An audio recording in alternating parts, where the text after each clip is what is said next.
Well, thank you so much, Amy, for joining me for this conversation. I'm so happy to have you. So happy that you've accepted the invitation to do this interview. So today, I just want to get to know more about Amy, just kind of dig into the life of Amy and, the past, the present, and also just kind of learn more about your business as well. So are you okay with that? Awesome. Totally okay with that. Awesome.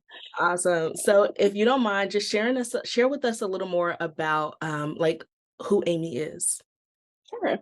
So, from a business perspective, I am Amy Spencer Youngs. I'm a mom entrepreneur mentor, and I empower moms to tame the chaos so that they can master their mindset and grow their business with ease. And I am a mom to two boys who are now 9 and 11. I can't believe it. And I'm a single mom now. I was widowed in March of 2019. And over the last 4 years, we have learned how to be a threesome and heal and move through, all of the changes that came with that. And in the process, I continue to grow my business and be as present of a mom as I possibly could for my kids. And now I help other moms to do the same. Wow, wow. I absolutely love that. Two boys, so full boy mom. So tell us a little more about what that has been like for you since 2019. Yeah. So I freelanced all through like my 20s before I had my kids. I was working full time and had a side gig.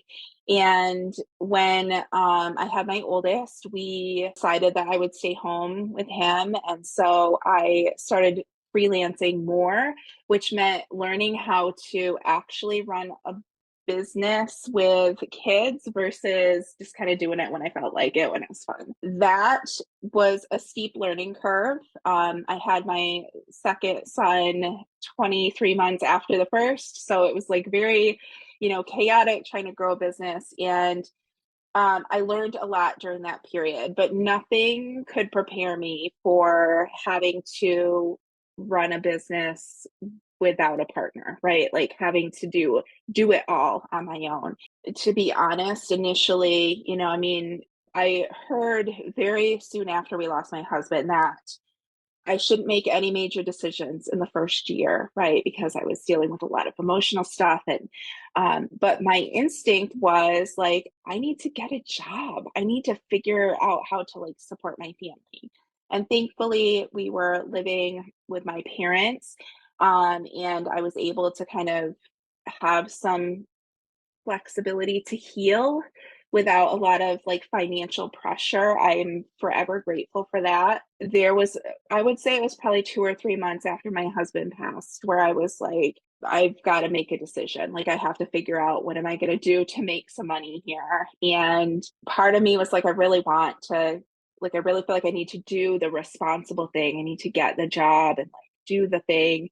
And I heard a podcast from a mom who was growing her business, and her husband was in the military and traveling a lot, and she had 5 kids and she was doing it, and I was like, if she could do it, then I can do it.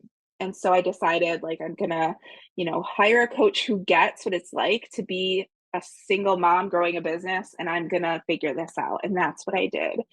But it was fits and starts, right? Because I'm also healing my heart. I'm healing myself, having a lot of grief. I'm supporting my kids in their own healing process. And it's not always been easy. I can't say that at all, but I can say that I'm thankful that I decided to go all in on my business, because if I hadn't, I don't think I would have been capable of being as present for them as they needed me to be in the last few years.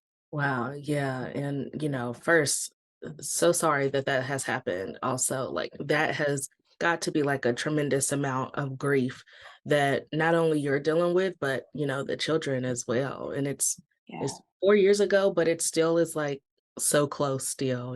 So Yeah. Definitely. I can't imagine like, still having to pick up and do the things and still move forward. Was he very involved also in your business as well? He was not involved in my business, and there was a lot of like personal stuff going on. He was a veteran, so he was dealing with his own like mental health struggles and had a lot of stuff going on as well prior to his passing. So a lot of the time, it felt like I was kind of on my own parenting anyway prior to losing him, but he was always still there to bounce things off of and to, to support me as best he could when he was able and all of those things. And so I think while he wasn't involved in my business, there was a lot of fear around like, can I really do this on my own? Right. Like the majority of our income was coming from his job and his benefits, and I was concerned that, after he passed, like, am I really capable of using this business to support my family? And that was really hard. On top of obviously like, am I capable there I remember days like early on where it was like, am I even capable of like being a single parent? Like, can I really do this? Can I be the mom that these kids need to be? Can I like heal my own heart? Can I like move through the grief, without like falling apart? It certainly, grief is so hard. It's such a complicated emotion, and we don't talk about it enough. I don't think in our society, the impact that it has on our lives. I think often people think, oh, yeah, like, your husband died. That was like 4 years ago, right? Like there's a lot of like not understanding that different people grieve different ways, and grief lasts longer for some people than it does for others, and it doesn't ever really go away either. Like it's always there, it just might not be as intense moving forward, and so there's a lot of having to learn to live your life around the grief.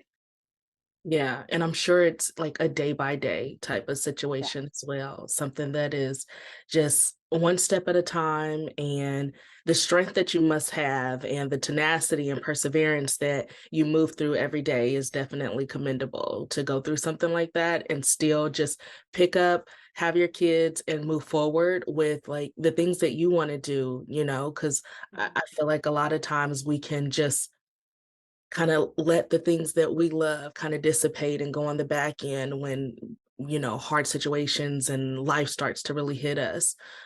So it's definitely commendable. You mentioned like you were doing freelance before, so were you in copywriting? I noticed that like you had copywriting also on your profile, so was it copywriting that you were kind of freelancing? Yeah, so I started blogging back in like the early 2000s when blogs were all the rage, and it was just for fun. And I had a friend who had a small business, and she was like, I really want to start an email newsletter. And this was like when email newsletters were pretty new as well. Um, but I'm not really sure how to do it. I don't know what to write in it. Like, can you help me? And I thought, yeah, sounds like a fun little project. So that's kind of where like my copywriting started. And then I got some more clients. I was doing email stuff. I was doing website, like web page copy. I did like some print work for the company that I was working for full time. Like we did some marketing materials, and I got to kind of play in copywriting there. So the more I started doing it, the more I realized how much I loved it, and then that just became kind of the side hustle. I would help.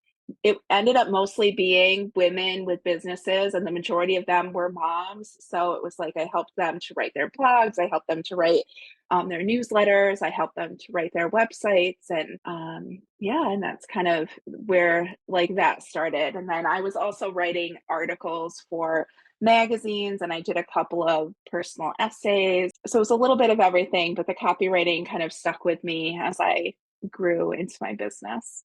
Oh, that's cool. And that wasn't something that you had done previously to freelancing, was it?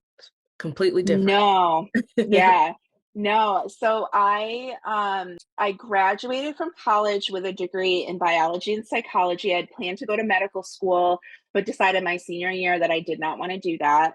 I came home for the summer. I got a job working with uh, with kids with autism, doing behavioral psychology with them, and then that led to me getting a job that I ended up moving to, working at a hospital for kids with developmental disabilities. And while I was there, they paid for me to get my master's degree in writing.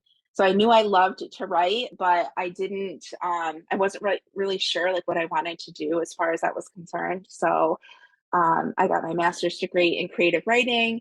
And then from there, the jobs available in the area that I was in were mostly technical writing positions. So doing like documentation, manuals, things like that. So I got a job at a government contractor doing technical writing. So that was my full-time job. And then I was doing this copywriting and creative writing on the side.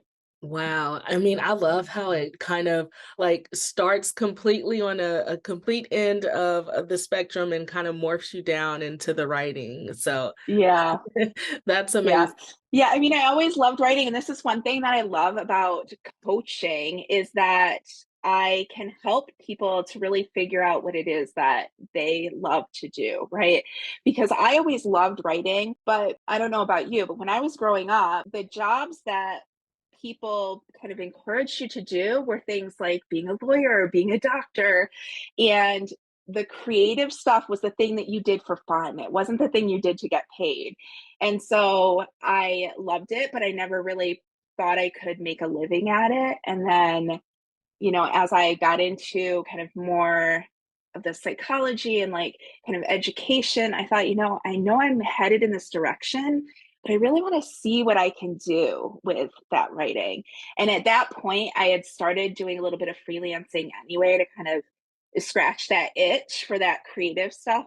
So I was like, let me see what I can do here. So yeah, it's been a wild journey, but Yeah. here I am.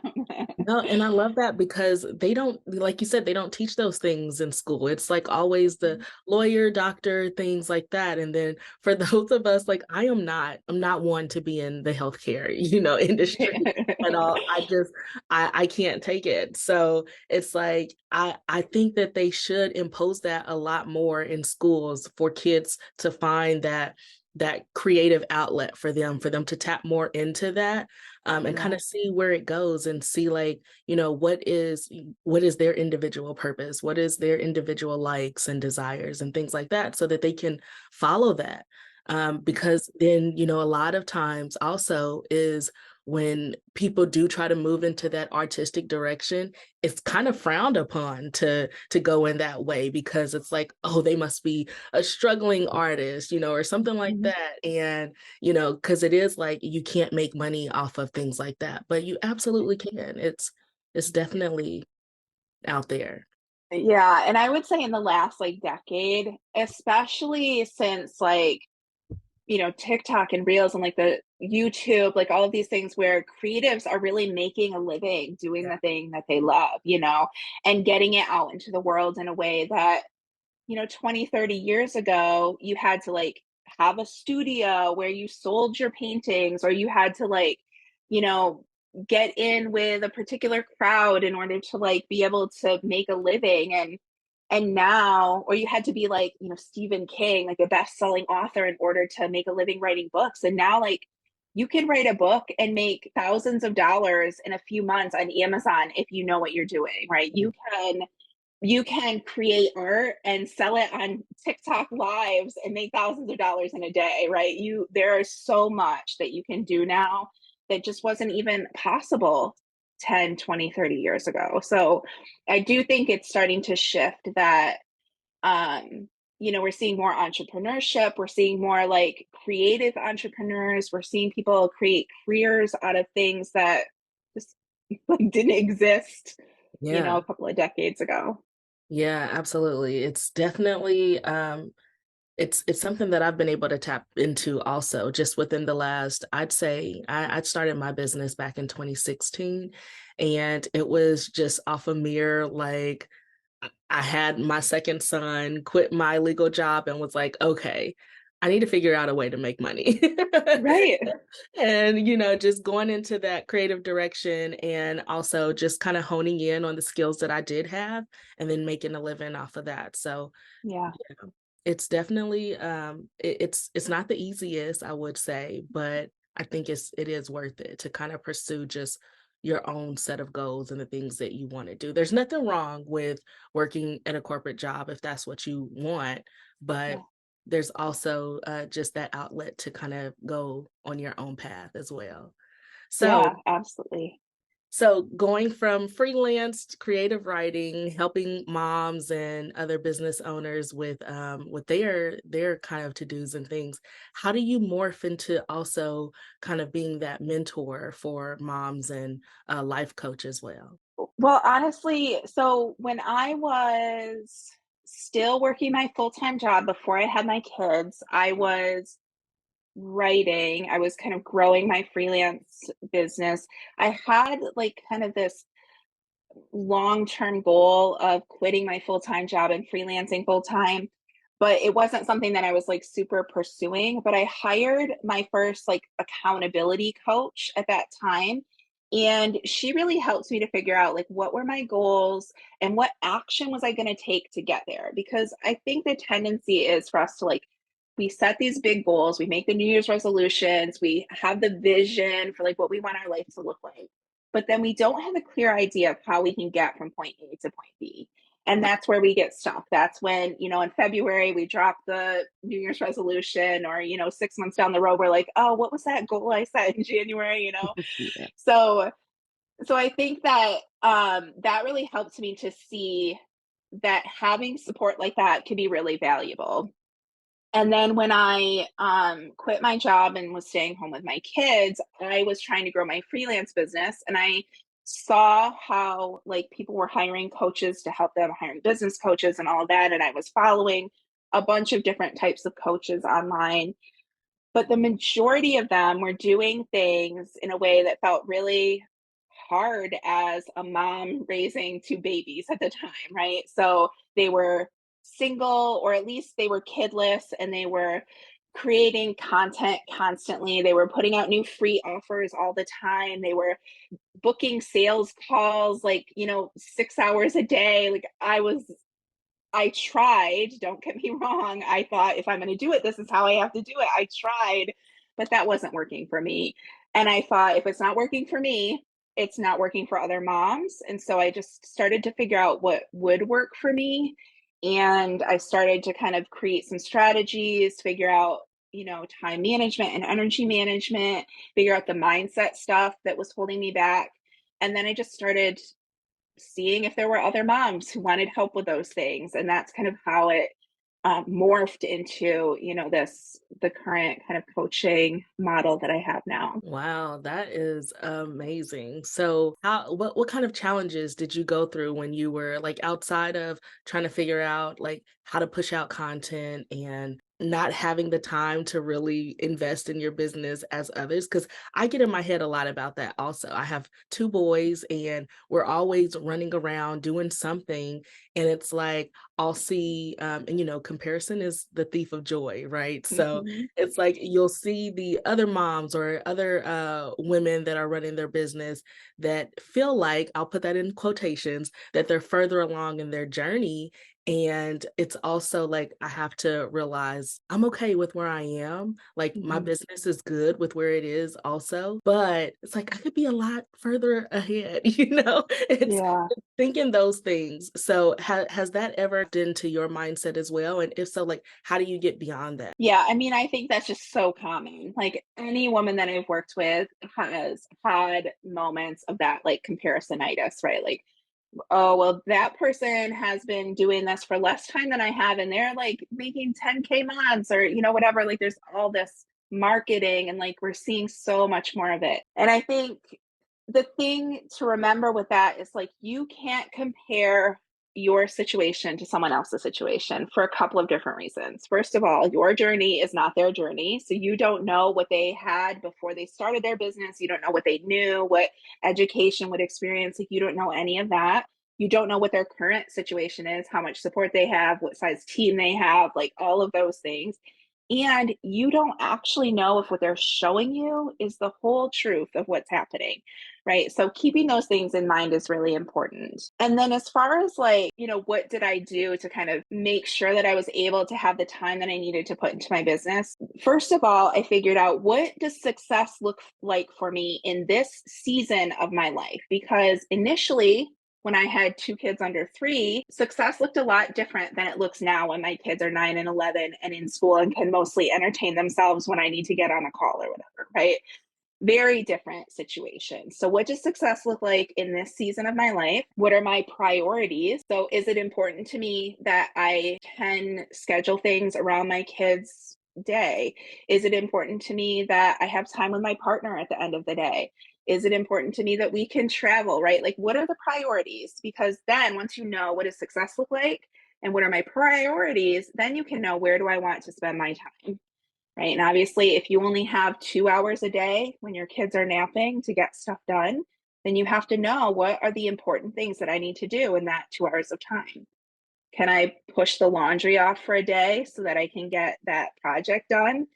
Can I, ask my partner to be responsible for the dishes this week because I have a really busy week with a launch or whatever? Like, what are the things? How can I set myself up for success? What are the important things that I need to get done? And what can I kind of delegate or delete? That's what I say, right? Delegate it or delete it, even if it's just temporarily deleting it, putting it in the archive box, right? So, really knowing what success looks like, knowing what your priorities are, and then knowing what you have to get done in the amount of time that you have available, and just being really protective of those tasks in that time. Yeah. And setting yourself up with support. I think that's big too. When my kids were little and my husband was going through a lot of stuff with his mental health, I didn't have a lot of extra like help. So I had to hire a sitter. Like, I decided I'm going to get 3 hours a day, 3 days a week. And that's when I'm going to get my work done, right? That's what I had to do.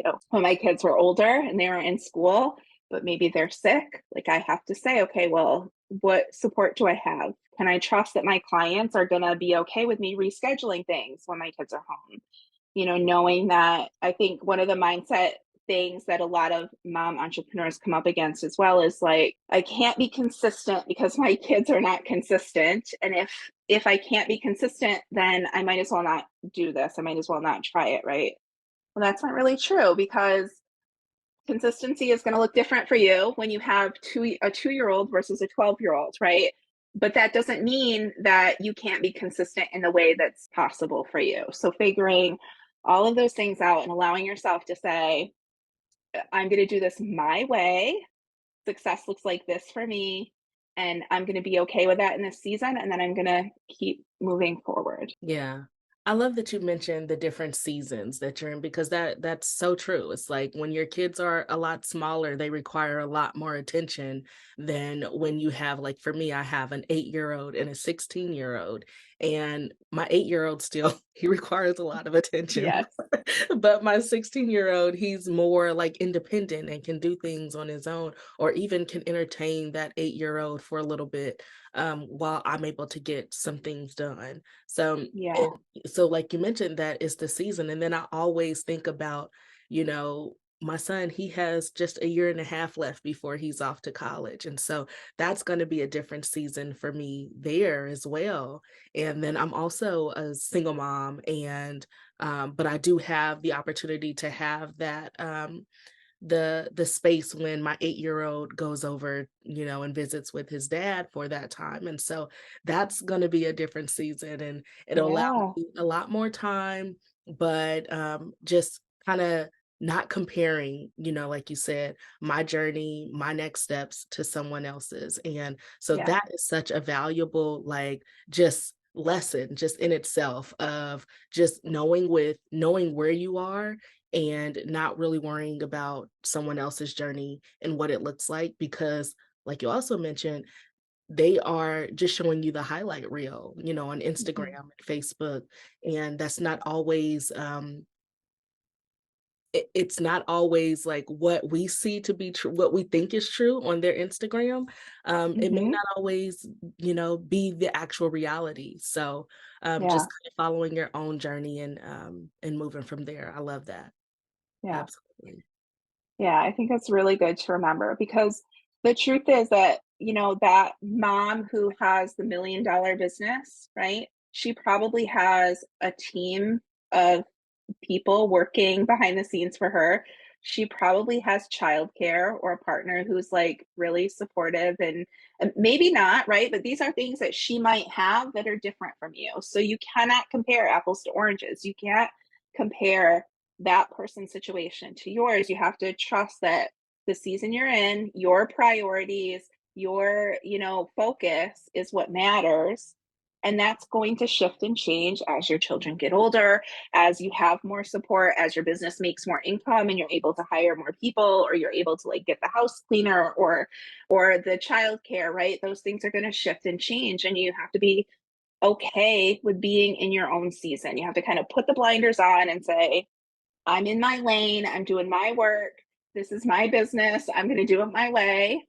I'm going to take advice. I'm going to learn the things. I'm going to stay in my lane, and that lane might curve, it might shift, but it's my lane. It's not, Right. Susie's lane. It's, it's my lane. And so, like, with you helping other moms in your business and helping them expand and shift their mindset, what are some other things that these moms kind of come to you about? Are they usually like business owners, or is it just a mom that is just trying to figure out what those next steps are for her? So they're usually business owners. They're usually coming to me because they've tried all the things and they're still not seeing the results in their business that they want to see.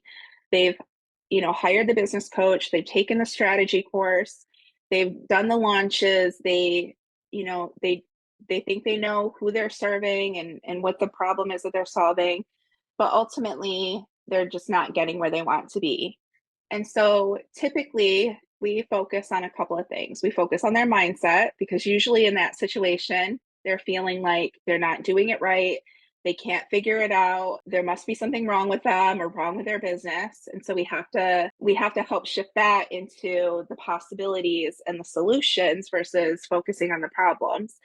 And then we focus on figuring out how to create the business that they want. So, again, what is that season? What season are you in? What do you want your business to look like, right? What results do you want to get from your business? Do you want more time freedom? Do you want more financial freedom? Do you want to make more money? Are you willing to some small sacrifices now for future gain or not? Those are all things that I had to figure out for myself. And they're things that, I think each individual person has to figure out, right? Like I wasn't willing to hustle to use time that I could be helping my kids to like heal and grow during that season of our life. I wasn't willing to do that. So I had to figure out, well, how can I create the most powerful content I can create to attract the right people to me?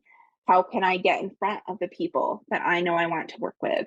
How can I create offers that people are going to want to buy, right? And those sorts of things helped me to then make the money that I wanted to make in order to be able to have that time freedom. But that time freedom was the most important thing to me. For some of the women that I work with, they want to make the money and they want to make it now. And so they're like, I'm going to hire the sitter, I'm going to hire the housekeeper. I'm going to sacrifice financially a little bit right now so that I can grow the business. I can put more time into things. And that's totally fine too. But that's why we have to start with what do you want and how do you want to get there? Right. And a lot of times we don't start there. We see that $1 million coach and we're like, I want to get there. She's there. I'm going to learn how she did it and I'm just going to do it that way. But then, and I've been there, then Mhm. you hire the coach or you buy the program and you're like, well, this doesn't work for my life. Yeah. That's not going to work for me. Okay, well, I guess I got to try it. And then you're like, banging your head against the wall because the kid's sick and, the baby's not sleeping and I don't have any time to do this. And now I feel like a failure because if she did it, I should be able to do it. But it's very different. So that's why I really start with that mindset and like figuring out what is it that you want and how do you want to create it. And then we go from there and we work together to figure out what strategies and time management and actual like content and messaging and all of that is going to help them to get where they want to go. Yeah, and I love that it's pretty much like it sounds like it's all centered around letting go of that hustle, like dropping that hustle culture.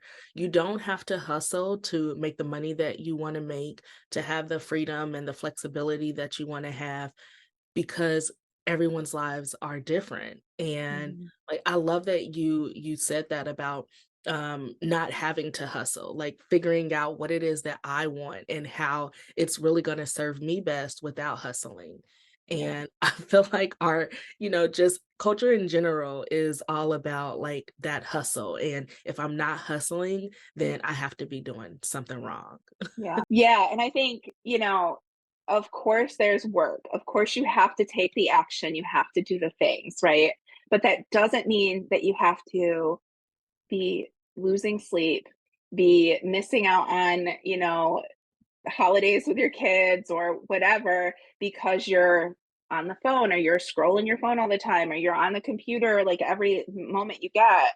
We want to work smarter, right? We want to do the things that move the needle in our business and not worry about all the busy work, right? Like we can be busy doing a bunch of stuff that's not making a difference in our business, or we can be aligned and strategic and do the things that really do matter and not have to spend all that time doing the hustle, right? So we have to do the work, but we don't have to do the hustle. Absolutely. Well, Amy, I really appreciate this conversation. I definitely appreciate all the gems that you've dropped here today. And I want to close out with, and you've shared so much.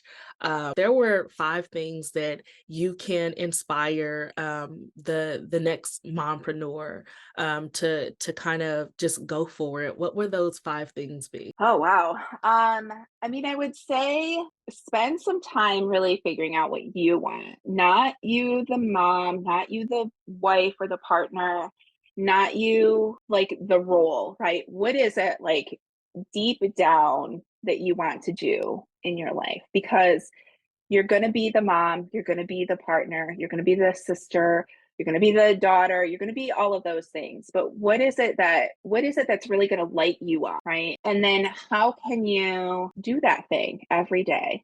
Whether that's in your business or it's not in your business, right? Like find the things that light you up and do those things every day or most days, because even if it's not something in your business, right? Like I love being creative, like doing crafts or like learning how to paint or doing those sorts of things. And I set them aside for a really long time. And when I picked them back up, it was like, oh, here's this part of me that now I'm finding this joy and I'm feeling lit up. And that transfers to my relationship with my kids, to my relationship with my friends, to my business, to my relationship with my clients. And so if we can find the things that really light us up and we just do those, then everything else is going to get better. So I would say that's number one. Sorry, that was a really long-winded answer. Right. Number two, I would say is like, do the mindset work. When you hear yourself talking to yourself in a way that you would not talk to your friend or your sister or your brother or your kids, change that.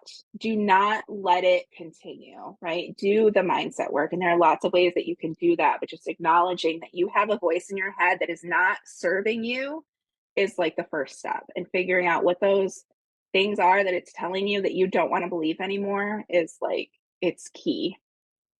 What else would I say? Take care of you. Like practice self-care. Take care of you.